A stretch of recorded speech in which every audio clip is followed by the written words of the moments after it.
बोलिए बंदी छोर साहिब सत कबीर की जय, संत समाज की जय, भक्त समाज की जय। साहिब बंदगी, साहिब बंदगी, साहिब। आज का शब्द 18 नंबर का शब्द है। पारक प्रवाह भाग 1 का 18वां शब्द है। यह शब्द भी मैंने गाकर डाल रखा है, इसी क्रम में 18 नंबर पर डाल रखा है, आप वहां सुन सकते हैं। ये मानव देह अवसर फिर दोबारा पाया नहीं जाता, बिना पारख मुक्त पद का इशारा पाया नहीं जाता। ये तीर्थ व्रत कर्म के जाल बंधन बांध देते हैं, बिना मानव कर्म बंधन ये सारा काटा नहीं जाता। ये रोचक ज्ञान से गुरुआ बताते आन कर्ता को, बिना सतगुरु की सत्संग सार सत पाया नहीं जाता। बिना पारक के योगी भक्त ज्ञानी उलझाते झाई, ब्रह्मानुमान कल्पित से यथार्थ पाया नहीं जाता। कह राजन जनैया जीव नित है ज्ञानाकारा है, जो निज पद है पारक है यहां से आया नहीं जाता। ये मानव देह 84 लाख योनियों भोगते हुए प्राप्त होती है। सभी इस बात को भली भांति से जानते हैं और सभी यह भी कहते हैं कि दोबारा नहीं, अवसर नहीं मिलता। मानव जीवन का जो अवसर है यह दोबारा नहीं मिलता। 84 लाख योनियों के बाद यह अवसर प्राप्त होता है।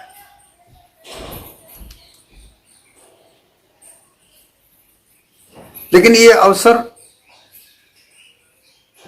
मुक्त पद प्राप्त करने के लिए है। यहां मोक्ष की प्राप्ति होती है। कर्म भूमि है, मानव कर्म करके यहां मोक्ष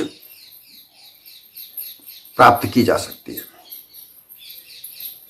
मोक्ष का आशय है निर्मोह हो जाना, मोह का बंधन छूट जाना, यही मोक्ष है। काल्पनिक लोगों को गुमराह करके कहते हैं कि धरती से लेकर स्वर्ग तक के सुखों का जो मोह है उसको त्याग देना मोक्ष है। ऐसा नहीं है। अगर मोह बंधन है और उसका बंधन नहीं छूटा तो यह मानव देह बंधन युक्त रहेगी। इसलिए कहा जाता है कि ये जो मानव देह है ये मोह को त्याग करने के लिए मोक्ष पद को प्राप्त कर सकती है अपने कर्मों को लेकर। जो मानव कर्म है जो छिपा दिए जाते हैं, लेकिन अनुमान कल्पना के आधार पर होम यज्ञ तीर्थ व्रत दान ये कर्म बताकर लोगों को गुमराह करके मोक्ष पद की प्राप्ति नहीं होने देते। वह एक दिलासा देते हैं कि मरने के बाद मोक्ष मिलता है। यहां यही कहा जा रहा है कि इस मानव तन के आधार पर ही मोक्ष मिल सकती है, इस पर रहकर ही मोक्ष मिल सकती है, इसके अलावा फिर नहीं मिल सकती। फिर वापस दोबारा 184 जीवा जीवन ही मिलती है। और यह मिले कैसे? बिना पारख मुक्त पद का इशारा पाया नहीं जाता। पारख जैसे सकलों परखिया सो पारख निज रूप, इस जीव का निज रूप ही पारख है। जीव असल चेतन स्वरूप है, ज्ञानाकार है, बोध स्वरूप है, परंतु अपने आप को माया से बंधा हुआ मानकर ये विभिन्न प्रकार के बंधनों में बंधा हुआ है। यहां से छूटना ही इसका मोक्ष पद है। परंतु ये पारख के बिना पारख के ये इशारा पाया नहीं जा सकता। पारख अर्थात जांच परख, परीक्षक, पर्यवेक्षक, जांचक, जानाकार हो जाना, जागृत हो जाना, ये पारख पद है। अपने आप को हमेशा जागृत रखना, जागृत में जागृत रखना, जागृत में होकर स्वप्न अवस्था में नहीं जीना, ये पारख है। क्योंकि पारख से सब कुछ परखा जाता है। पारख की परख वो कला है जिससे हर चीज की परख होती है। क्या मिथ्या है, क्या सत्य है, इसकी जांच करके जो मिथ्या है उसका त्याग और सत्य है उसको धारण करना ही पारख है।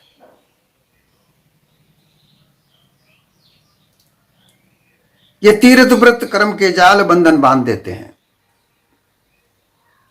जो मानव कर्म को भुलाकर और लोगों को काल्पनिकता के आधार पर कर्म जाल में फंसाया जाता है। कहा जाता है कि तीर्थ में जाओ, स्नान करो, दान करो, होम यज्ञ व्रत ये करो, तो तुम्हें जो भी दान पुण्य करोगे, जो होम यज्ञ करोगे, उनसे मरने के बाद वैकुंठ मिलेगा, स्वर्ग मिलेगा। मरने के बाद, जीवित नहीं। ऐसा करके लोगों को बंधन में बांधा जाता है, क्योंकि लोग ऐसा समझते हैं कि तीर्थ व्रत करने से, दान पुण्य करने से हम मरने के बाद में मुक्त हो जाएंगे। जीवन भर बंधे रहते हैं धन के लालच में, परिवार मोह में, ऊंचे पद, मान सम्मान के मद में, वहां से छूटते ही नहीं। तो मरने के बाद क्या छूटेंगे? बार बार उनको यही कहा जाता है कि मरने के बाद मोक्ष मिलती है, मुक्ति मिलती है, परंतु जीवित कुछ नहीं मिलता, बंधन ही बंधा रहता। तो ये तीर्थ व्रत कर्म के जाल बंधन बांध देते हैं। ये जो कर्म के जाल बनाए गए हैं, ये कर्म जाल है, कर्म नहीं है। कर्म तो यह है मानवता के कर्म है। मानव जोनि में आए, मानव के जैसे कर्म करे। मानव का आधार सांच है, सच बोलना चाहिए, विचार के कार्य करे, शील, नम्रतापूर्वक, विनम्रतापूर्वक, मीठे वचनों के द्वारा, दया, हमेशा दया धर्म रखे और निडर हो। ये मानवता के गुण हैं, इनको धारण करे। परंतु ये धारण करने के बजाय ये तीर्थ व्रत दान यज्ञ होम इनको फंसा करके, इनको लगा करके, देवी देवताओं की पूजाओं में उलझा करके, ये बंधन ही है। साल में एक बार, महीने में एक बार, हफ्ते में एक बार पूजा पाठ कर लो, बस कम पाप कट जाएंगे, ऐसा दिलासा दिया जाता है। और पूरे उम्र पाप में लगे रहो। झूठ बोलना, छल कपट, पाखंड करना, ये मानव जन्म की जो प्रवृत्तियां हैं, ये कागवृत्तियों का से त्याग न करके छल कपट धोखे में ही रहना, ये बंधन में बांध के रखना।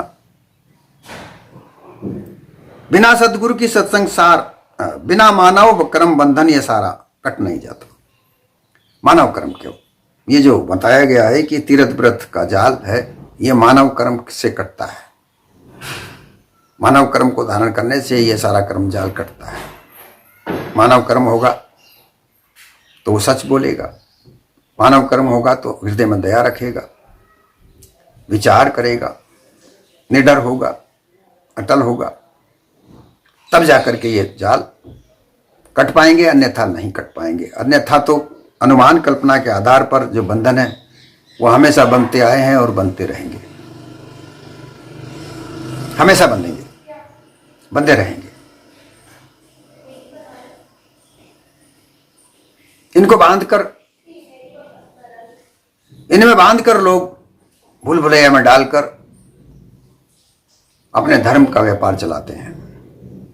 यहां से बंधन कटता ही नहीं है। इसलिए कहा जा रहा है कि जो मानव गुणों को छुपाकर, जो कर्म भूमि है मानव की, उसको छुपाकर अनुमान कल्पना के आधार पर जो कर्म बताए गए हैं, ये कर्म जाल है। इनमें व्यक्ति इनमें मानव जीवन बंध कर रह जाता है, इनसे मुक्त नहीं हो सकता। मुक्त होना है तो मानव गुणों को धारण करे, मानव सद्गुणों को धारण करे, पशुआ कर्मों का सुधार करे, तभी बंधन मुक्त हो सकता है, अन्यथा बंधन मुक्त नहीं हो सकता। ये रोचक ज्ञान से मुक्ता गुरुआ बताते आन करता को। भयानक ज्ञान में कर्म उलझाते हैं और रोचक ज्ञान में भक्ति में उलझाते हैं। भक्ति किसकी? किसी आन कर्ता की। कोई करता है इस संसार का चलाने वाला, तुम कुछ नहीं कर सकते, ये जीव कुछ नहीं कर सकता, ये जीव तो अल्पज्ञ है, करने वाला, सब पाप के कर्मों को देने वाला, फलों को देने वाला वो कोई और है, आसमान में बैठा है।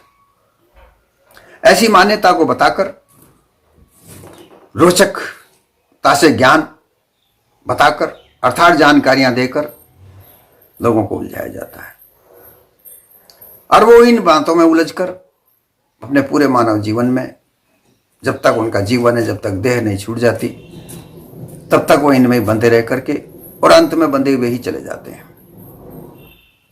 वो बंधन मुक्त होते ही नहीं है, क्योंकि असल बात गुरुओं के पास है ही नहीं। वो खुद ही नहीं जानते तो दूसरों को क्या बताएंगे? उन्होंने तो उनकी दुकानें चलानी है, उन दुकानों को चलाने के लिए वो किसी भी प्रकार के छल कपट पाखंड का रचना करके लोगों को गुमराह ही तो करेंगे। ये अगर छूटना है, इसे अगर छोड़ना है तो सदगुरु की सत्संग में छूट सकता है।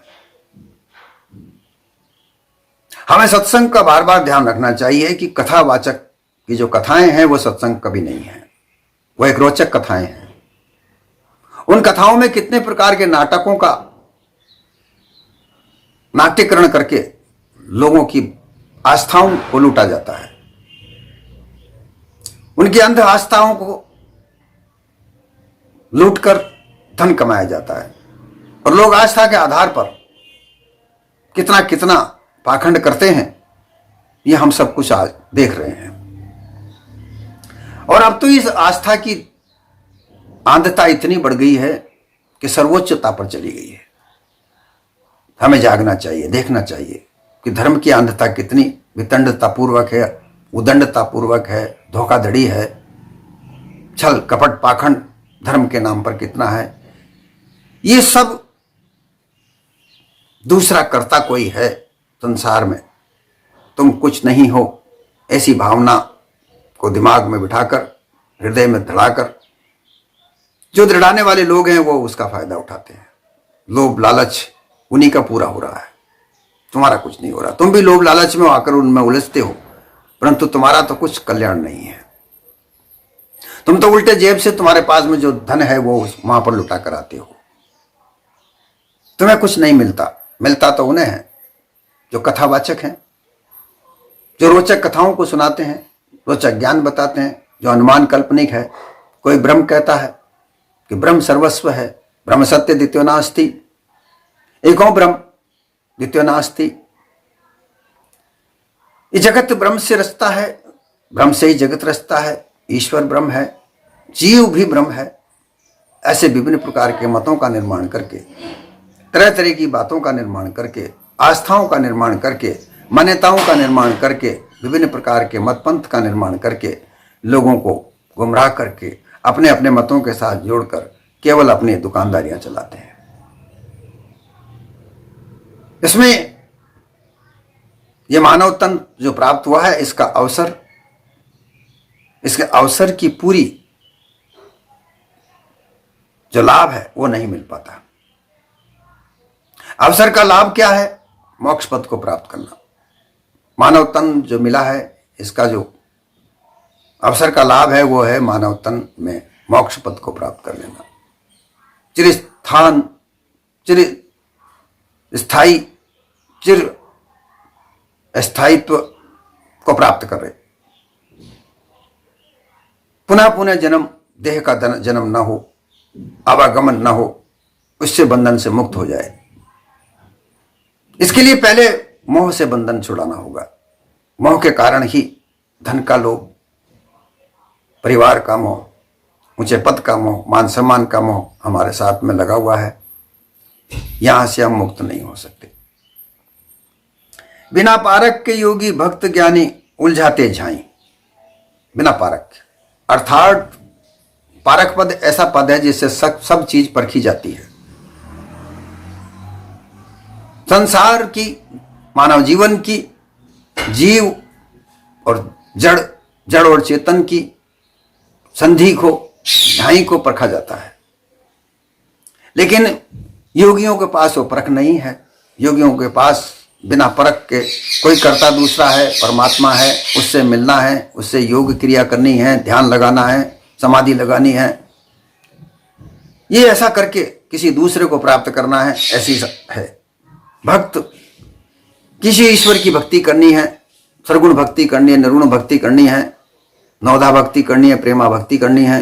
भक्त में अर्थात भक्त वह है जो अपने इष्ट के प्रति समर्पित हो जाए और किसी को न माने, बस अंधा होकर अपने जो इष्ट है, जिसको माना है, उसमें अपने सर्वस्व को त्याग दे। ऐसी भक्ति करके मुक्त नहीं हो सकते, वो उसके बंधन में बंधा रहता है। उस बंधन में बंध कर वो मुक्त पद को कैसे प्राप्त कर सकता है? नहीं प्राप्त कर सकता। ये काल संधि झाई, काल से डराकर, काल रूपी वाणी से डराकर कर्मकांड में उलझाते हैं। मानववादी गुणों को छुपाकर, कल्पना के गुणों को दर्शाकर कर्मकांड में उलझाते हैं। कोई ईश्वर है, उसकी भक्ति करो, इसमें रोचक जाल है, विभिन्न प्रकार के कथा, विभिन्न प्रकार के गायन, विभिन्न प्रकार की कलाएं, विभिन्न प्रकार के स्वांग, इनमें ले जाकर लोगों को उलझाते हैं और ले जाकर अंत में ब्रह्म ज्ञान की झाई में जाकर डालते हैं। लेकिन मुक्त पद वहां प्राप्त नहीं है। वहां बंधन ही बंधन है, अंत तक बंधन है, क्योंकि मोह का बंधन वहां छूटता ही नहीं। और जब तक मोह का बंधन नहीं छूटे, जब तक मोक्ष प्राप्त नहीं हो सकती। ब्रह्म अनुमान कल्पित से यथार्थ पाया नहीं जाता। अंतिम जो ज्ञान की ऊंचाई है वो है क्या है? ब्रह्म ज्ञान।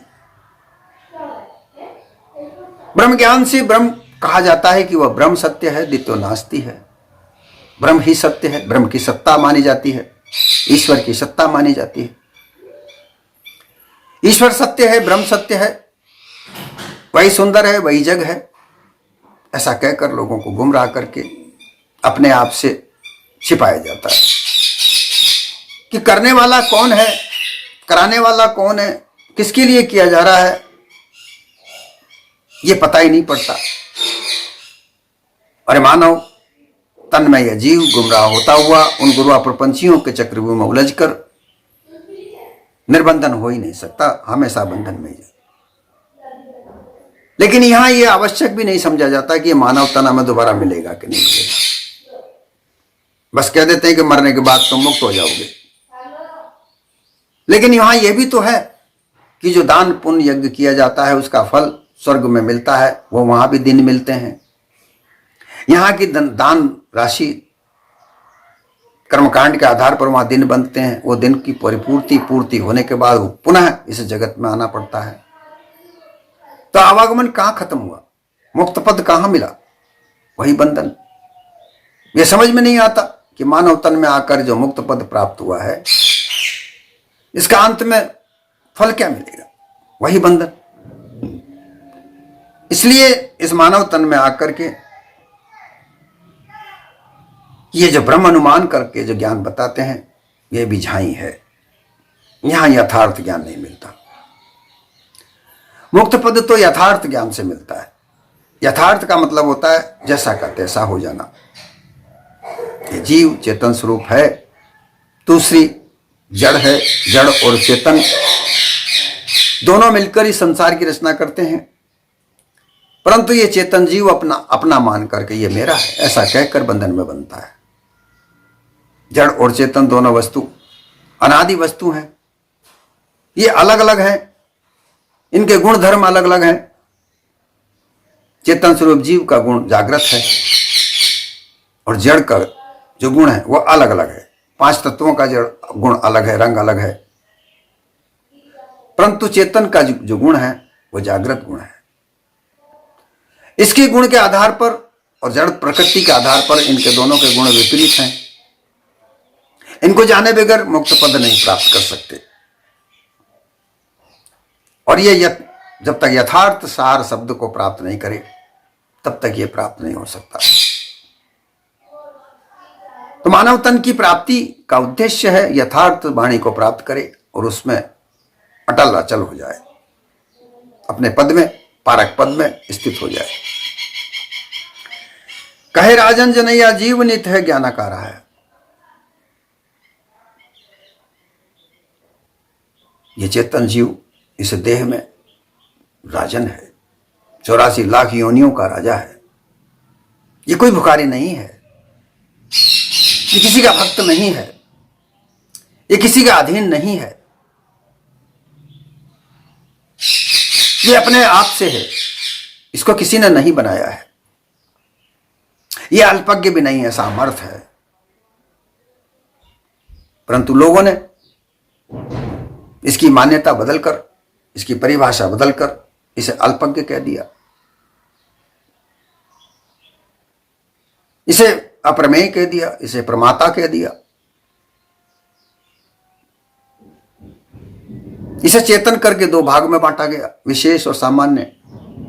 फिर ब्रह्म कह दिया। अल्पज्ञ कहा, ईश्वर का अंश कहा, ब्रह्म की आभास कहा, परमात्मा का क्षणिक विज्ञान कहा। लेकिन कभी यह नहीं सोचा कि जो भी कहा, जो कहने वाला कौन है, जो भी बताया, जो नाम रखा, वो बताने वाला, बनाने वाला कौन है।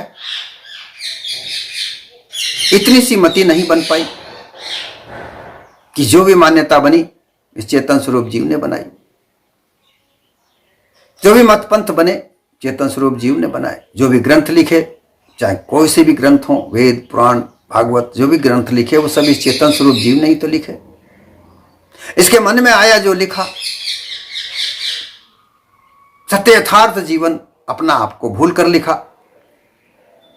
यदि वो अपने आप को जानकर लिखता तो इतने प्रकार की मतपंथ नहीं बनते, इतने प्रकार के धर्म का निर्माण नहीं होता। धर्म तो मात्र दया है, वो उसका ख्याल करता। सच की धरती है, वो उसका ख्याल करता। कपोल कल्पना के आधार पर विभिन्न प्रकार के अडोल चीजें, जहां कोई, जिसकी कोई धरती नहीं है, जो इधर से उधर, उधर से उधर अपने अपने समय अनुसार मत पंथों का निर्माण करते हैं, मत समय के अनुसार नाम रखते हैं, समय के अनुसार विशेषताएं बदलते हैं। परंतु चेतन स्वरूप यह कभी नहीं बदलता, यह सदैव एक रस है। अब इसको कहने वाले ब्रह्म कह देते हैं, कहने वाले ईश्वर कह देते हैं, कहने वाले परमात्मा कह देते हैं, कहने वाले आत्मा कह देते हैं। ये सब इसके नाम है। नाम रखने वाला ये चेतन स्वरूप जीव ही है, इसके अलावा और कोई नहीं है। परंतु इन सब बातों को भुलाकर और मतपंथों को अपना मानकर, उन भूली हुई, खुद अपने आप को भूलकर जो बनावटी चीजें हैं उनको अपना मानकर, उनको सत्य मानकर, मोक्षदाता उनको मानकर उस पर ये जीवन अपना बर्बाद करते हैं, जिसे भक्ति का नाम देते हैं। वहां लगकर, वहां समर्पित होकर किसी प्रकार की कोई सत्य वस्तु का निर्माण नहीं हो सकता। सत्य वस्तु जानी नहीं जा सकती। और ब्रह्मज्ञानी कहते भी हैं कि जो ब्रह्म है उसे मन वाणी बुद्धि से तो जाना ही नहीं जाता। अब कोई भी वस्तु जो है वो मन वाणी बुद्धि से ही जानी जाती है, और जो वस्तु मन वाणी बुद्धि से नहीं जानी जाती तो वस्तु ही नहीं है, वो किसी प्रकार की कोई वस्तु नहीं है। ये मति समझ में नहीं आती लोगों को। लगे हैं अनुमान कल्पना के आधार पर विभिन्न प्रकार के मत पंथों का निर्माण करके उसको अपना बताकर और उसी का प्रचार प्रसार करने में, उनके साथ लोगों को भ्रमित करके जोड़ने में, अपने व्यापार को मात्र को बढ़ाने में।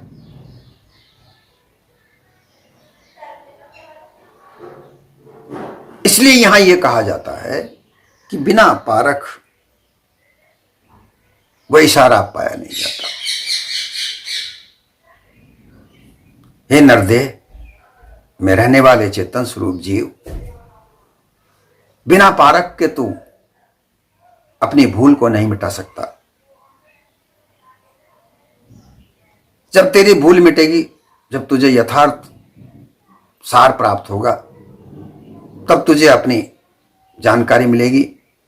जब तेरी अपनी जानकारी मिलेगी, जब तुझे पता चलेगा कि जो भी कुछ बना हुआ है, जो सब मेरा बनाया हुआ है, मेरी बनाई हुई चीज को मैं सर्वोपरि मानकर अपने आप को अल्पज्ञ कहता हूं। सामर्थ्य होकर भी मैं सामर्थ्य नहीं हूं। ऐसा कब पता चलेगा? कि जब तुम अपने पारक स्वरूप को प्राप्त करोगे, निज पद को प्राप्त करोगे। ये रोचक वाणियों में उलझकर तुम अपने इस पद को प्राप्त नहीं कर सकते। ये जो मानव देह तुम्हें मिली है, इसका मुख्य लक्ष्य यही है कि तुम उस मोक्ष पद को प्राप्त करो। मोक्ष पद का तात्पर्य मोह से रहित हो जाना है। मोह का एक लेश मात्र न रहे। और मोह क्या है? माया का बंधन है। माया क्या है? धन, परिवार, मान, सम्मान, ये देह तक मत माया है। जो भी तुम्हें दिख रहा है संसार में, ये सब माया है। माया क्या है? माया तुम्हारी छाया है। जड़ और चेतन से जो तीसरी वस्तु बनती है, वही तो छाया है, वही तो माया है। जिस प्रकार से रोशनी जिस बिंब पर पड़ती है, उसका प्रतिबिंब रोशनी बना देती है, उसी प्रकार से चेतन स्वरूप जीव की रोशनी इस जड़ पर पड़ती है। जड़ बिंब है और उसका प्रतिबिंब, वो छाया जो बनती है, वही माया है। और ये माया मोटी माया भी है और झीनी माया भी है। मोटी माया जो दिखने में आती है, वह मोटी माया है। इसमें धन, संपत्ति, परिवार, कार्य और ये देह, ये मोटी माया जो भी दिख रही है, इसे देह को संवारने के काम आने वाली वस्तुएं, भोग में आने वाली वस्तुएं, ये सब माया है। ये जो दिख रही है, जो ये मोटी माया है, यहां तहां, जहां तहां, जहां भी, जहां तक तुम्हारी नजर जा रही है, जहां तक तुम स्पर्श कर सकते हो, जहां तक तुम सुन सकते हो, ये सब माया है। अब इसके अलावा जो सूक्ष्म माया है, झीणी जो माया है, वो लाभ है, लालच है। इस लोभ और लालच के से मोह बनता है। और ये जो मोह की माया है, ये बड़ी सूक्ष्म है। ये लाभ देखती है, हानि नहीं। मान, सम्मान, ऊंचे पद की चाह, ये सब सूक्ष्म माया है। इसे नहीं त्याग सकते।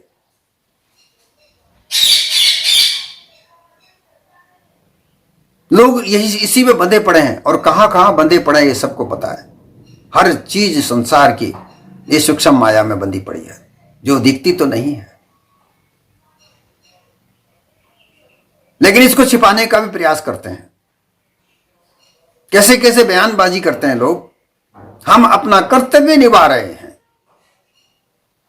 हमें जो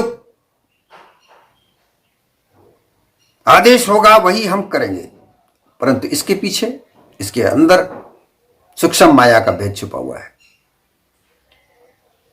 और इसी माया को सूक्ष्म माया कहते हैं, झीनी माया कहते हैं।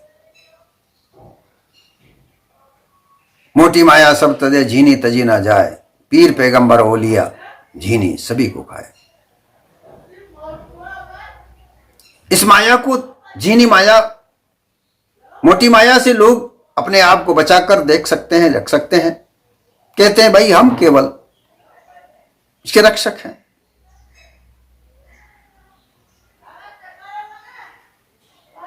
जो लोग अपने आप को क्या क्या कहते हैं, कहते हैं हम इसके रक्षक हैं, हम भक्त हैं, लेकिन उसके अंदर जो उन्हें अपार धन की संपदा मिलती है वो दिखा नहीं सकते, और वो उसी के लिए रक्षक हैं, वो उसी के लिए कर्तव्य करते हैं। इसलिए मानव तन में आकर जो तुम्हें अवसर मिला है मोक्ष पद को प्राप्त करने का, वो तुम्हें पारक पद बिगर नहीं मिल सकता। पारक पद को प्राप्त करो, पारक पद से ही वह मोक्ष पद प्राप्त हो सकता है।